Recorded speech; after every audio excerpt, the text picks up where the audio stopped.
What's up, bitty, man? It's the Bronco with the Frog coming at you with another reaction video. Now, I previously did the 7 deadly sins as football players by that boy Zen, man. To get that man to 10,000 subscribers, go subscribe to him before you watch this video. But this time he has a video, 7 deadly sins as football coaches, aka managers. I can't wait to see this one. Go subscribe to my gaming channel, Lil Bronco. Go subscribe to my Patreon. That's where all my live game reactions is. Instagram, Twitter, TikTok, all down below. Let's see what go down. They are 7 managers who together perfectly represent the 7 deadly sins. There and you I'll go, be Pep. going over them all, starting First with the one sin up. of Greed. Ah, yeah, Pep is for sure fucking greed. He did not need Man City. He did not need Erling Haaland over there to damn Man City, bro. He just stacking the damn cards and just terrorizing the league, man. Defined as an intense and selfish desire for something, especially wealth or power. No coach embodies greed better than Pep Guardiola.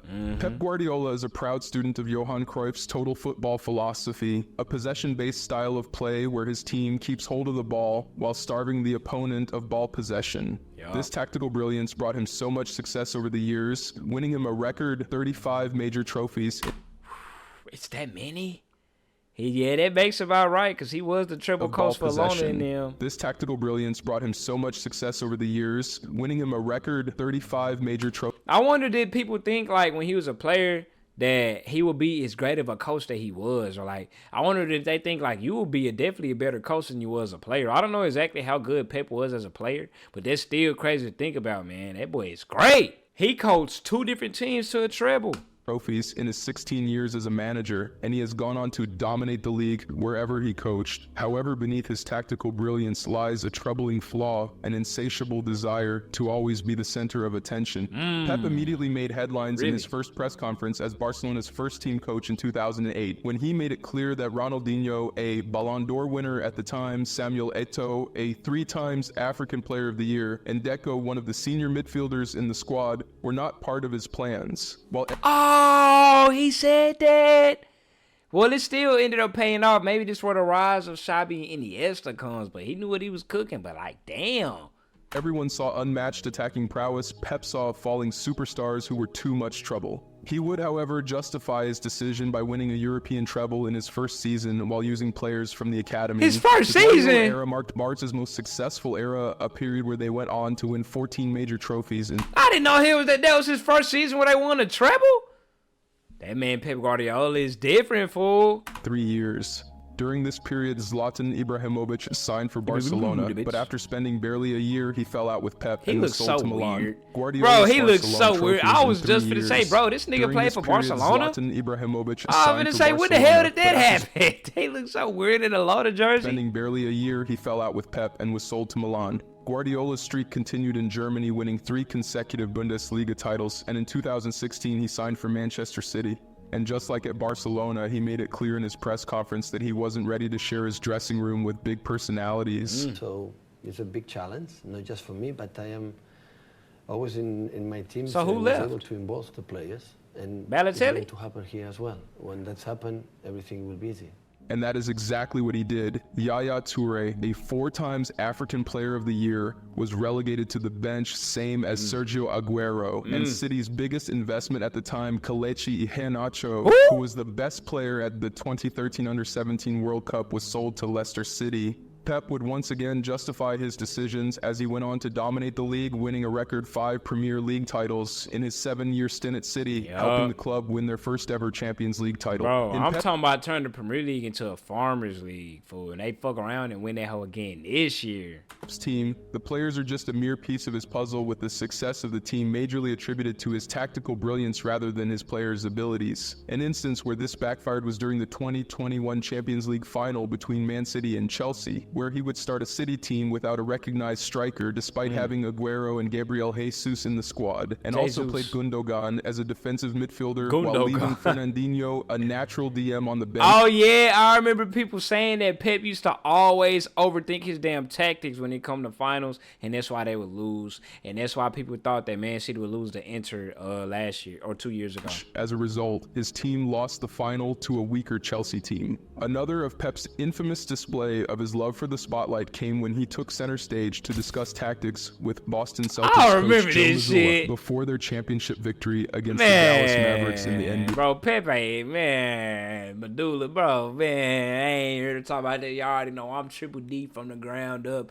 Dallas Mavericks. Since a little boy, I'm from Dallas. Come on now. We ain't finna talk about this damn Celtics championship. He over here getting Pep Guardiola to rub all his devilish bad juju all around the arena. That nigga cheating, bro. Celtics out here cheating. Keep Pep ass in Manchester. What was he doing in Boston anyway? NBA Finals. As expected, he once again made the headlines as a tactical genius who transcended football. However, this would draw criticism from some football fans. Nah, for real. Somebody tweeted, Pep Guardiola has a better awareness of where the camera is than a Hollywood actor to showcase his genius, to which another tweet replied, I couldn't agree more, he just loves the show off. This wouldn't be the first time Pep would showcase his obsession in front of the flashing lights of the camera, as he is never patient enough to get to the dressing room before screaming tactical instructions to his players, which always becomes a viral hit on social media. When asked about his tactical instructions to his players, which always becomes a viral hit on social media. You know you could have photoshopped that hell to show million. Yeah. When asked about his attitude, he responded sarcastically as if to say he couldn't care less. I'm the famous person of the team, and I don't recognize, and I need the cameras to my ego go to sleep with incredible satisfaction. Bro, y'all remember seeing that video of that black dude finding Pep like in the middle of at night just riding his bike? He's like, yo, Pep, fam, can I get a picture, fam? Can I get a picture? That boy Pep was just slowly walking away. That boy was scared for his life. I try to criticize the players. What the hell you doing riding Manchester at night with a damn bike? Knowing you Pep. And especially when Erling scores 3 goals, the compliments has to be with me, not with them. That's why I use the cameras to do it there. Pep's love for attention is unsurprising, considering that in his earlier years, he was also a runway fashion model and is no stranger to the glamour lifestyle. That's Pep right there? That boy look different. Fashion model. Yeah, okay, I can see how he and is no stranger to the glamour lifestyle. He has now championed a new era of football where the managers are now the face of their team. Despite his tactical brilliance and his incredible achievements, it is safe to say in Pep's team only Pep is allowed to have much of a personality. Well, Pep has the trophy cabinet to justify his enormous ego, something I can't say about the next manager on our list, and he is the manager who represents the Y'all seen Zidane back there. Zidane that made it on both lists as a player and the damn manager. Sin of gluttony. Gluttony is characterized by excessive consumption and overindulgence in anything due to indiscipline. A manager who couldn't help himself is Harry Redknapp. Harry Redknapp built a reputation of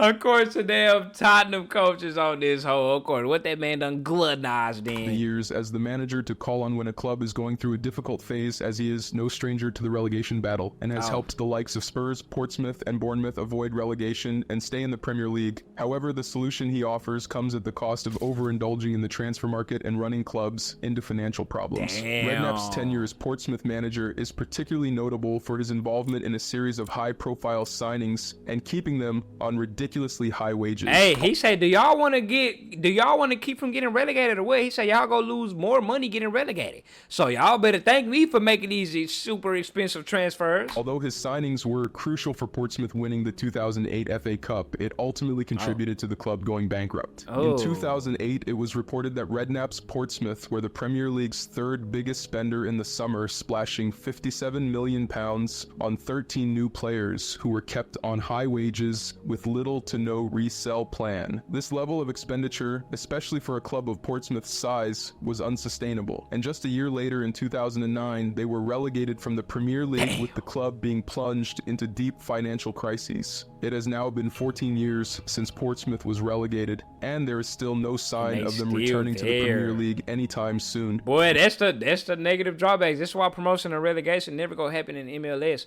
Cause like I say, it only takes 1 bad year or 2 bad years, and now you exposed forever, bankrupt, no money, and you stuck. One would think Redknapp learned his lessons from his time at Portsmouth, but nothing could be further from the truth.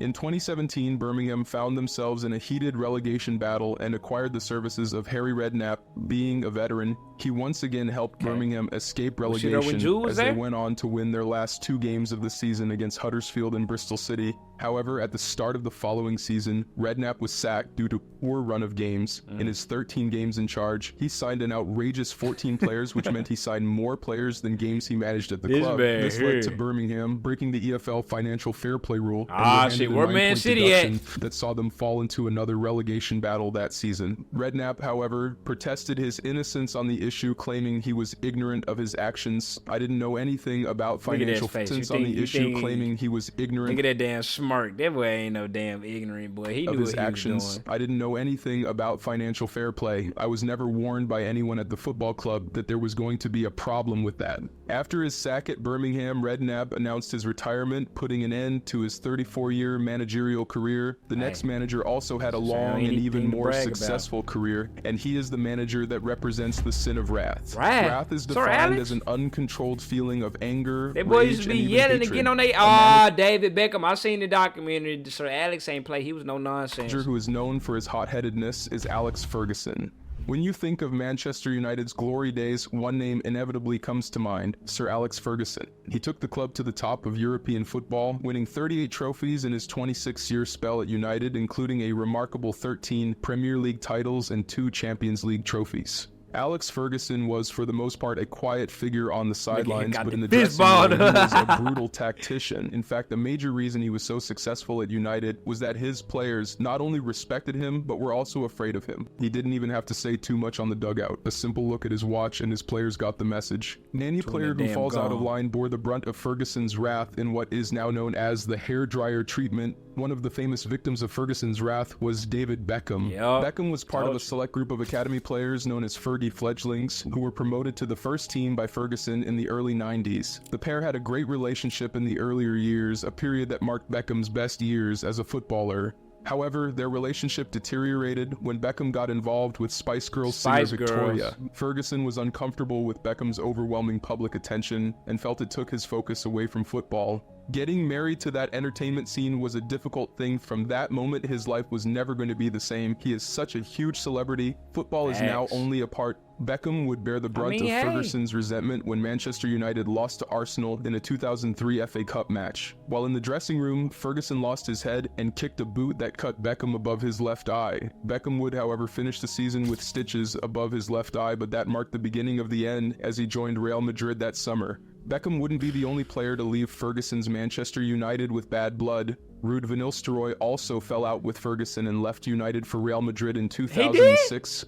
Hey, like I say, I know, but Sir Alex probably clenched his fist when here in Madrid. Like I say, I seen all of that. I ain't really got too much to say about the David Beckham thing because I seen all of that in the documentary on Netflix. I ain't gonna hold you. Sir Alex would have kicked that damn boot in my damn eye, boy. Y'all would have had to turn me from getting his old ass. I don't give a damn if you are a sir. I'm finna take your sir from you. We finna have to duel, God damn it. Same as Roy Keane, who left a year earlier in 2005. Give me the damn and Van Nistelrooy managed to repair their relationship with their former manager, Roy Keane continued his feud with Ferguson. People talk about Ferguson's man management.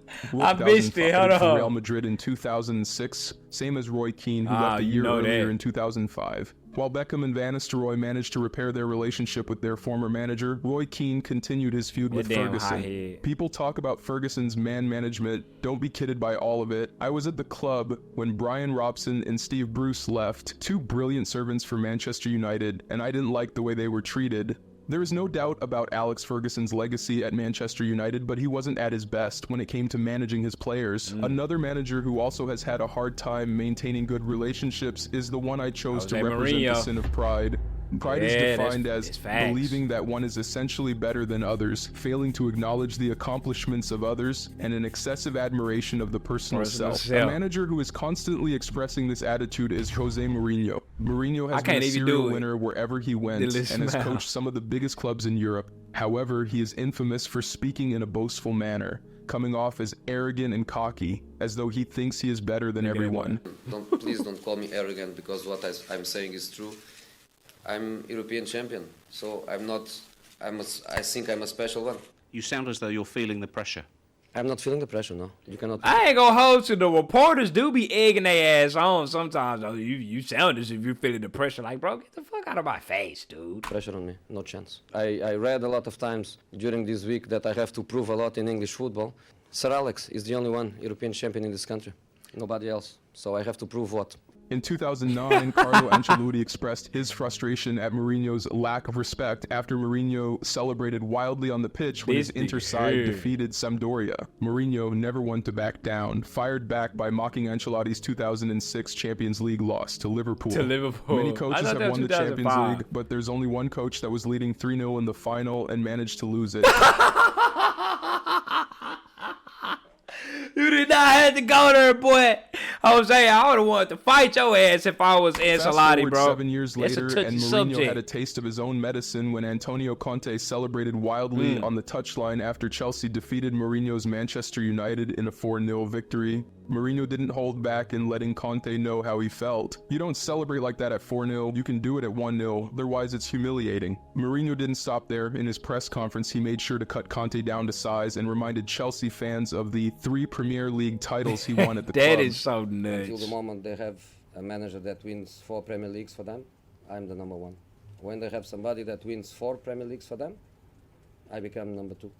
Bro, that's really like so childish, bro. Like coming from the American side of things, you know, you're supposed to be more professional than that. When it comes to being a manager, a coach got to stay in the coach place. A coach not supposed to act like no damn player. Like, you got to be more professional than that, bro. Mourinho's enormous ego also doesn't take criticism lightly. In 2018, after another embarrassing 3-0 loss to London rivals Tottenham Hotspur at Old Trafford, the press questioned Mourinho's tactical approach to the game, and instead of being genuine that his team was second best, he made sure to once again remind them that he had won 3 Premier League titles. What was the result? 3-0. Do you know what this means? 3-0. But also mean 3 premierships, and I won more premierships alone than the other 19 managers together. Bro, I don't like that, bro. Like, you just caught an L, take your L, bro. You over here bringing up the past. Did those 3 premierships help you get that damn dub that day? Hell no, they don't give a damn about your 3 premierships. They just hung 3 on your ass, Jose. 3 for me and 2 for them.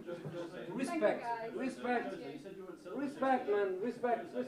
That season, he fell out with some of his key players such as Luke Shaw and Paul Pogba, labeling the latter a virus. After another humiliating 3-1 defeat to Liverpool at Anfield, United had enough of him and he was sacked. But this wouldn't be the first time Jose Mourinho left the club surrounded by controversy. He also caused a huge scandal during his time at Chelsea when he accused team doctor Eva Carneiro of invading the pitch to attend to Eden Hazard during a match against Swansea. I was very unhappy with my medical staff because you have to understand the game and you have to know that you have 1 player less, and when you go to the pitch to assist a player, you must be sure that the player has a serious problem. Okay. And I was sure that Eden hadn't a serious problem. Mourinho's outburst led to Carneiro filing a claim for sexism and verbal abuse, which forced Mourinho to face an employment tribunal in London. Ultimately, the case was dropped after Carneiro accepted a private settlement from Chelsea and stepped down from her role at the club. She got Mourinho her money. is undeniably one of the top your money, coaches girl. of his era. However, his enormous ego and the drama it often incites have made it difficult for him to truly settle at any club.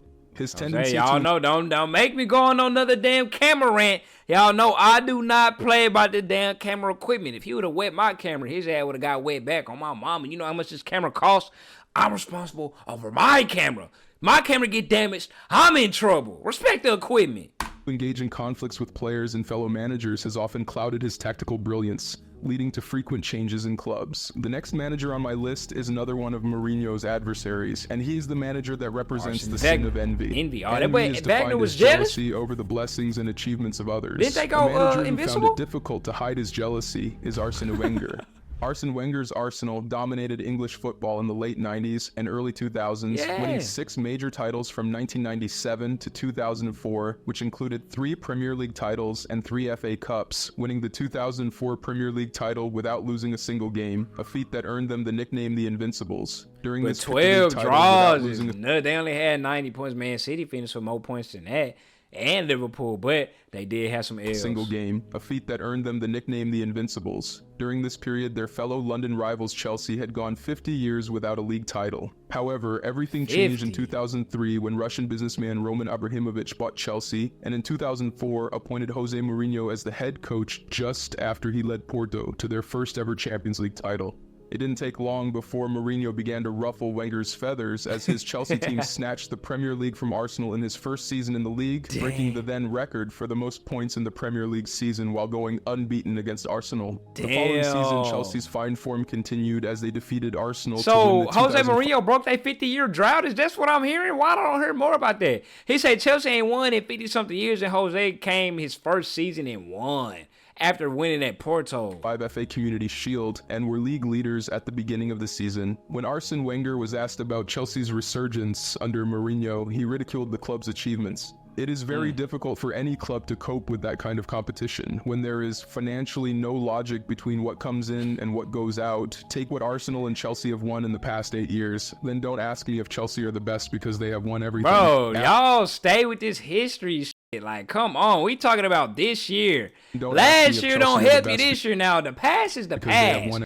The present is now. Let's talk about now. He talking about, don't ask me if Chelsea are the best, bro. Did they just win the Premier League title? Then they're the best. Come on, y'all. After a bad run of form that season where Chelsea drew with Everton in the league and crashed out of the Carling Cup against Charlton Athletic, Wenger insinuated Chelsea were no longer title favorites.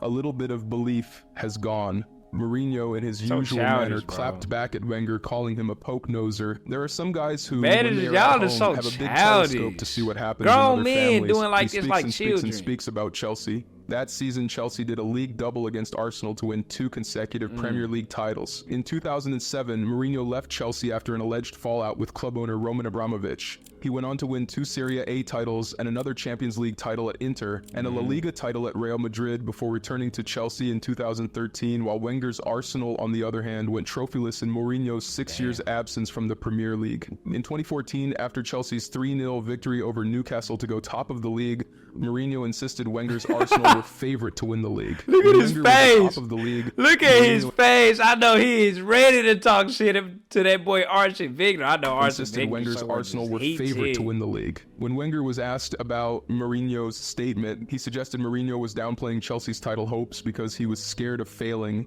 It is fear to fail. It is still open. Only Chelsea can lose it because they are in front and all other teams can win it. Mourinho wasn't pleased with Wenger's statement and called him a specialist in failure.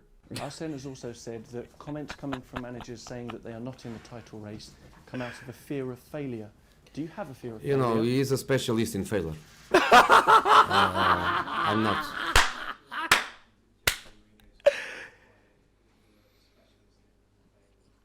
I'm embarrassed for him. Bro, oh my After the incident, Mourinho will have the upper hand as Chelsea defeated Arsenal in a 6-0 victory in Wenger's 1,000th game as a manager. On their next encounter in October, Jose own you, between the pair on the sidelines. 2-0 victory. Wenger is still considered one of the greatest French managers of all time. Talking about French managers, the next manager is another Frenchman who represents the sin of sloth. Sloth is defined as the reluctance to work or make any effort, also known as laziness. Oh, he was lazy as a manager? Fits this description better than Zinedine Zidane. Zidane had an iconic career as a footballer. He was crucial for France winning the 1998 World Cup, which earned him the Ballon d'Or that same year. As a manager, he seemed to have taken off from where he left off as a footballer, becoming the first coach to ever win 3 consecutive Champions League titles. However, behind all that iconicness is an unwillingness to challenge himself as a manager, a deep-rooted fear of not having the perfect record. In 2018, after his Real Madrid side won a record 3rd consecutive Champions League title, key players such as Cristiano Ronaldo left the club as a result. Zidane tabled his resignation. He was running from the grind. Zidane, you running from the grind? Damn, of course he gonna leave as soon as CR7 left, like they said in the little BBC vs MSN video. BBC was more so C. It wasn't no BBC. That boy Cristiano was carrying. They would say, yeah, I'm gone, bro. I'm gone, y'all.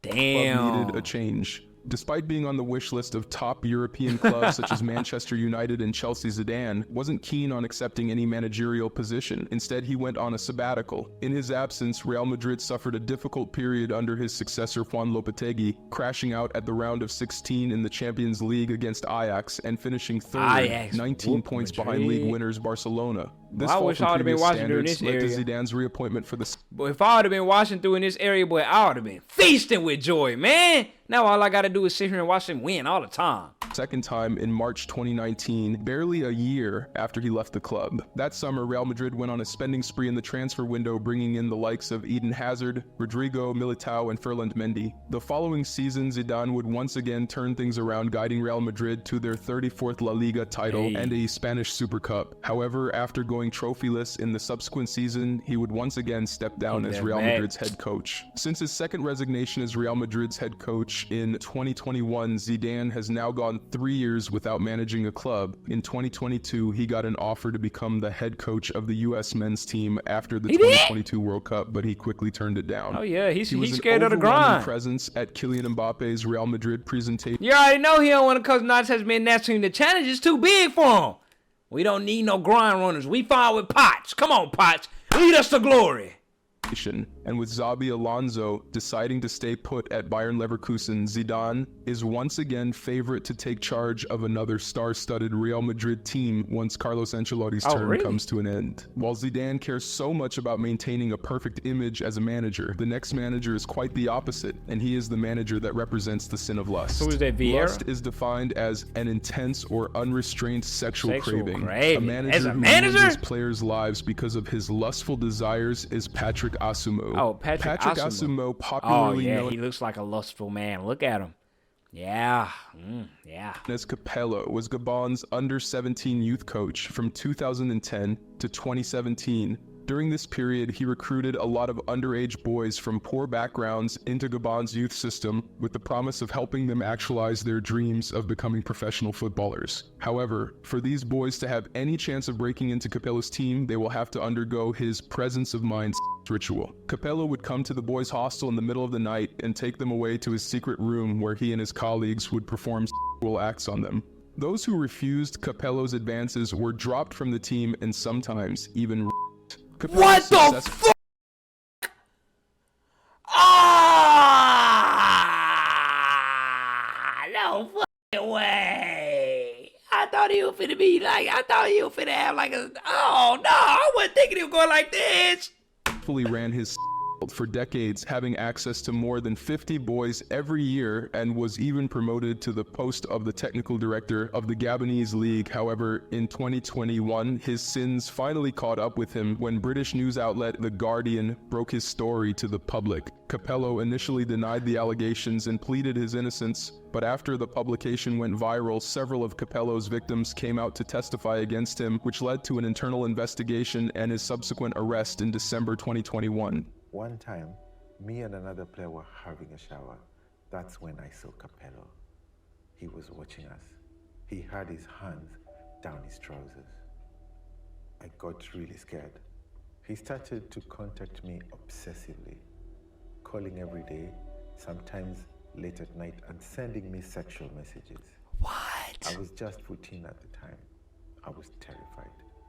The harassment never stopped. From the day I joined his team until the day I left Gabon, that was about 3 years. He kept calling me, even when I was abroad. The president of the Gabonese FA, Alien Mugengi, was also arrested for being complicit in Capello's crimes. However, the Gabonese FA Fegafoot denied any wrongdoing, saying they were not aware of Capello's crimes. The FA's statement was countered by another Gabonese legend, Bryce Makaya, who claimed the FA was fully aware, but refused to take any action. Capello has repeatedly essayed children. Everyone inside Gabonese football was aware. I was a part of that system, and I denounced his acts several times. I even denounced him several times to the Federal Bureau of He Fegafoot. said they did, but not me though. Gabonese player Armand Ossé narrated how Capello targeted him during his youthful years. I know Capello very well. He was close to getting me. I admit it. Gabon is a small country. We all They know say, hey, he was close, but not me. Oh, my camera's finna die. It is an open secret. After spending 6 months in prison, the FA president Alien Mugengi was released due to lack of sufficient evidence, and in 2022, there was public outrage when Mugengi was pictured with CAF president Patrice Motsepe. Oh, and my FIFA camera finna die. Hold on. Bro, President Jorginho why does Infantino African before football the is launch just of the so... 2022 World Cup. Although Mukengi roams free, Capello is still in prison awaiting his sentencing. If you enjoyed this video, don't forget to hit Hey, bro, that is sad. I don't know what it is about African football and just like African politics and culture in general, but it's always just something negative every time it's brought up. What the hell y'all be having going on over there, bro? 7 Deadly Sins is football coaches, bro. That is terrible. That is sad, man. I did not expect that to go that route, bro. Little boys to get to, oh, man, I'm out, bro. Ugh.